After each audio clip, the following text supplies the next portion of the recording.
Hi guys! Welcome to my channel. So ngayon, gagawa tayo ng Divisoria haul. At ito yung lahat ng mga nabili ko sa Divisoria. Without further ado, please keep on watching. So, the first thing that I got is this really cute Class A Ray-Ban glasses. Gustong-gusto ko to kasi ang tagal ko lang naghahanap nitong round glasses. Sorry. Ito yung itsura niya, guys. Sobrang cute. Nabili namin siya sa 999 second floor. Basta mag-ikot-ikot lang kayo doon. Class A siya. Tapos, mukha talaga siyang totoo. It comes with this, lagayan ng shades na parang leather. And, meron din siyang ganito. Yung parang Ray-Bans talaga. Gusto ko talaga yung mga round glasses. Ang lakas maka-hippie. Ayun. Ito yung pinaka-favorite ko. So, inuna ko na siya. Next one na nakita ko is this very cute earrings. Ayan siya, guys. Pahaba lang siya. Ito yung itsura niya. Hindi siya stainless or whatever. So, nilagyan ko na siya ng nail polish na clear coat. Para, kasi medyo sensitive yung skin ko. Sensitive. Tapos, yung next na nakuha ko is this nail glue. Ito nakalimutan ko na kung saan pero I think sa 999 ko to nakuha. Nail glue. By the way guys, nakalimutan ko ilagay yung sabihin yung price. Dito sa Ray-Bans, 300 pesos siya. So natawaran namin siya. And ito naman 80 pesos. Hindi ko na siya natawaran. Yan. Tapos this one is 30 pesos. 30 ba? Tama, 30. Ito guys is nail brush. Glue and gel siya. Para sa nails, ganun. Fake nails. And ito naman yung nails na nakuha ko guys. Ang cute. Yan. Mahilig ako sa ganito. 80 pesos lang siya dun sa 999. Ito yung packaging niya. Hindi ko alam kung saan. Sorry guys. Mag-ikot-ikot na lang kayo. Marami naman dun. Next one is this famous Taiwan lashes. Yan. Sobrang na-excite ako dito. It's in the number 217. Isa lang muna binali ko kasi gusto ko i-try. Tapos, ayan siya. Ang dami na niya, guys. I'm sure nakikita nyo to sa lahat ng mga YouTubers. So, ayan. Magkano ba to? 50 pesos. 50 pesos ko siya nabili or 45. Basta around 45 to 50 pesos. Kasi narinig ko sa Glad King, 120 pesos daw to. So, hindi na ako nag-bother na pumunta doon for this. And next, guys, dinilhan namin si Juliana ng Si Jace yung nakakita nito eh. Gustong-gusto niya. Ito. Ang cute! Diba? 90 pesos lang to. Sa 999 din namin siya nakita. Ay, 999 168. Basta, nakalimutan ko na guys. Kasi dalawa lang naman yung pinunta namin, 999 and 168. Tapos yung next guys, yung favorite ko. Ito yung favorite ko. Choker. Ang lakas maka-hippie. Nakita ko lang siya na nag-iikot-ikot ako sa 999. Tapos sobrang na-in-love ako agad sa kanya. 80 pesos lang to guys. Yan. Nakita ko to sa Forever 21 yung mga ganito. 350, 500, meron pang 800. So ayun, sobrang ganda. Oh my gosh. Tapos next is this clear coat Caronia colorless. Yan. Basic lang. May nakita din ako guys. Ito. 30 pesos lang tong choker na to. Ayan. Ang ganda diba? May parang faux diamond siya dyan.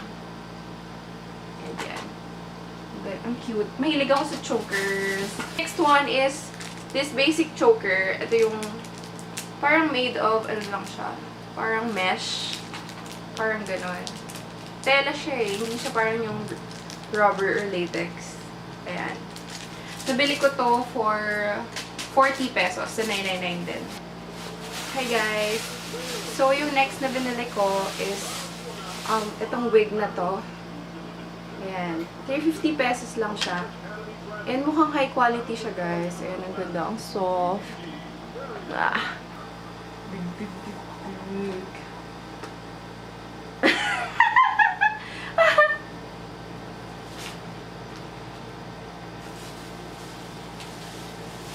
Nagamit ko na siya sa isang makeup tutorial ko, guys. Pero hindi HD yung phone lang gamit ko. Parang iPhone 6 pa yata yung gamit ko. Ayan. Nakakatawa! Oh my God! Nabili ko to for 350 pesos. Doon lang sa labas. Sa labas ng 168. Ayan siya. Mukha akong tama. So, yung next, guys. Sorry kung medyo nagmamadali ako. Ito, nabili ko tong makeup brushes. Actually, sa Shopee ko siya nabili. Pero, makikita nyo din sa Divisoria. Nabili ko siya for 170. So, yung pinili ko, yung white and gold. Medyo okay naman. Pinili ko to, it's because of this one. Kasi gusto ko siya, angled brush, and stuffy siya. Tapos, ito yung pinaka-favorite ko sa lahat. Kasi yung iba, okay lang, pero ito talaga yung favorite ko. Okay siya pag beginner ka sa makeup, para like, ipapractice mo yung self mo, and stuff like that. Nagamit ko na tong isa, so na-remove ko na siya sa plastic. And, ayan, meron din siya nito, angled eyeshadow brush, and ito, parang flat brush, flat head, parang kabuki. Tapos, meron din siyang ganito. So, 10 pieces siya, guys, and sa quality, okay naman. So, yun. Next, guys, is this Zoeva eyeshadow brushes. So, ito, guys. Ito yung itsura niya. 12 pieces siya. Sobrang gustong-gusto ko to, guys. Ito yung pinaka-favorite ko dito sa haul. Well, except the Ray-Ban shades. Pero, 12 pieces siya. And, tinagal ko na din siya sa plastic niya. Rose gold siya. Ang ganda ng packaging niya. Kasi meron pa siyang ganito. Pouch. And, ayan. Meron ka dyang flat brush. Tapos, ayan, fluffy eyeshadow brush, angled eyeshadow brush, blending brush, flat shader brush, another crease brush, ayan. Tapos, meron din ganito, guys. Hindi siya masyadong pang eyeshadow, pero siguro pag nag-touch up ka lang sa under the brows. Sorry, guys. Lastly, guys, kasi lowbat na ako, is this Gorilla Pod. Nabili ko siya sa 999. Basta maghanap na lang kayo doon. Nabili ko siya for 180 pesos. And matibay na din siya, guys. Ayan, para naisip ko for vlogging. Kasi yung pang-vlog ko is may EOS 700D. So, ayan. Maganda siya, guys. Diba? So, matibay siya and natatanggal din siya eh. Pero, like, ayan, natatanggal siya. Pero hindi masyado. Pag tinanggal mo lang talaga, dun siya matatanggal. So, ayan yung itsura niya. Meron din siyang screw sa taas for like, mas malalaking, ano ba tawag dun? Nung camera. Yan. Depende sa camera. So, pwede mo siya gamitin kahit saan. So, next naman guys, i-haul ko yung mga nabili ko sa ukay-ukay. Yung thrift shop na binilhan ko is yung sa loob ng Harrison Plaza. Maraming mga thrift store shops doon and mga vintage stores. So, pwede kayong pumili doon. Siguro mga like 4 to 5 yung mga nandun. So, yung first na binili ko is this very cute t-shirt. And gusto ko yung mga t-shirt lately. Hindi siya masyadong malaki. Medyo fit siya sa akin ng konti. And, ayan, meron siyang parang velvety na print, Disney apparel. So, nabili ko siya for 65 pesos. Sobrang cute. Ito lahat yung susutin ko sa Guam. Kasi mahilig ako mag-thrift shop. Ngayon, parang na-inspire ako sa 60s style or 70s style. Even sa mga music, nung pinapakinggan ko lately is yung like 60s inspired hippie chants or yung mga 60s and 70s. So, yung next one is this t-shirt. Medyo malaki siya.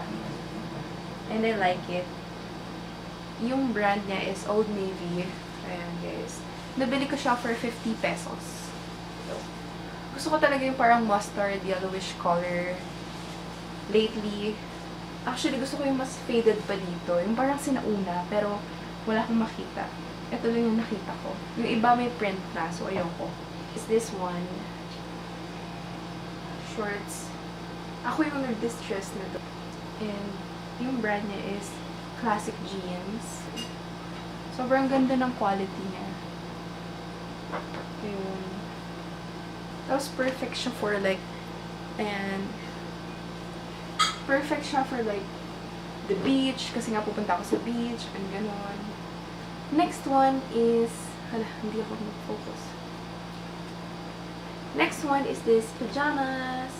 Nabili ko siya sa Divisoria for 150 pesos each. So, yeah. Ang ganda ng quality niya, and Hello Kitty yung print. Sobrang soft. Ang soft ng quality. And this, and stretchable siya. And next one, probably one of my favorites sa Ukay-Ukay, is this, oh my gosh, ang cute niya. Ito guys, para siyang sweater type, and, ayun, turtleneck. Yung brand niya is Jowamon, or Jowaymon. Para siyang Korean, kasi nung pumunta ako sa Korea, parang ito yung mga nakikita kong style. Parang uso to eh, yung ganitong style lately. Next one that I got from the thrift shop is this cute little shorts. Ayan siya guys.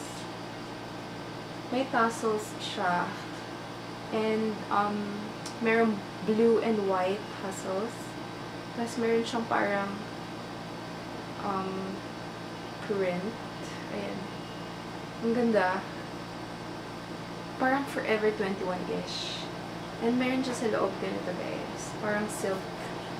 And stretchable siya sa taas. And high waist siya. So that's why I like it. 50 pesos lang din. And by the way, this one is 50 pesos as well. Next one is this denim jacket. Ayan. Medyo cropped siya. Short lang siya, which I love. And I love these details sa baba. Sobrang ganda.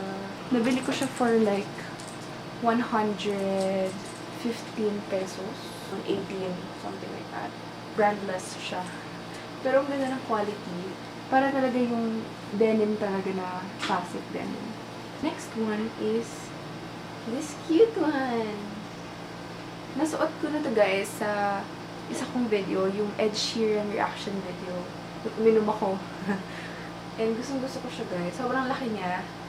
Size XL. And gustong-gusto ko siya. Kasi ang soft. Tapos ang ganda ng color niya. Gusto ko yung ganitong pink. T-mark. Ayan.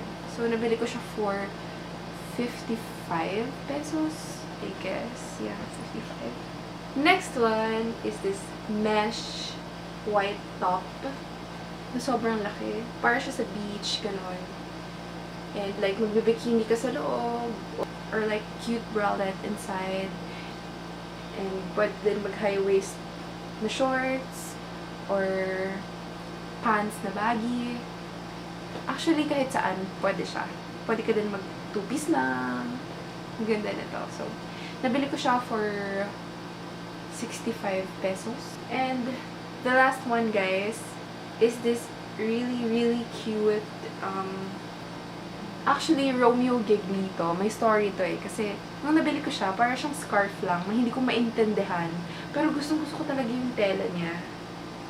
Tignan niyo guys. Ang ganda ng tela. Velvety. And Romeo Giggly, are you kidding me? Romeo Giggly is a fashion designer from Italy. And ang ganda talaga ng mga quality na ng clothes na ginagawa niya. And isa siya sa mga high-end fashion designers out there. So, nung nakita ko to, at nakita ko yung brand, 50 pesos, binili ko na. And yung ginawa ko dito, guys, is parang nilagyan ko siya ng pin. Nakita niyo ba? Pins. Parang sinukat ko lang. Kasi mahilig ako mag-DIY sa self ko. Parang ginawa ko siyang, poncho ba? Hindi. Parang ginawa ko siyang cover up. So, ang ganda niya, guys. Ako yung nag-cut na to. Because I just feel like, ang cute niya pag kinap ko siya. Ayan. Hindi ko pa na-cut sa likod. Pero baka hayaan ko lang na ganyan. And sobrang cute niya. As in like, tapos, actually, gumawa ko ng choker na to. Na parang ganito din yung itsura. Wait, kukunin ko. Ito guys yung choker niya na ginawa ko. Kinap ko lang. Ayan. Ayan guys. I just feel like sobrang cute niya. And para siyang mamahalin. Which is mamahalin naman talaga yung Romeo Giggly. And like 50 pesos lang. So yun, marami sa thrift shops, marami sa mga ukay-ukay na magaganda. If Like, marunong ka lang talaga pumili. Marami kang makikita. So, yan. Guys, yun lang yung nabili ko sa thrift shop. Sa thrift store, dun sa Harrison Plaza. Go check it out kung like gusto nyo din or may time kayo. May iba kasi na ayaw talaga mag-ukay-ukay. Pero like ako, ang tagal ko na kasing hindi nag-uukay-ukay. Kasi before, mahilig ako sa ukay-ukay. Pero, nag-stop lang kasi nakakatamad din minsan. Kaya ngayon, nag-ukay-ukay ulit. Tapos ang dami kong nakita. So, baka sa next, pupunta ulit ako and mag-haul ako ulit for you guys. Thank you! And yeah! Do what you gotta do. Please don't forget to subscribe to my channel if you haven't already. And please don't forget to give this video a thumbs up. And yeah, see you on my next video.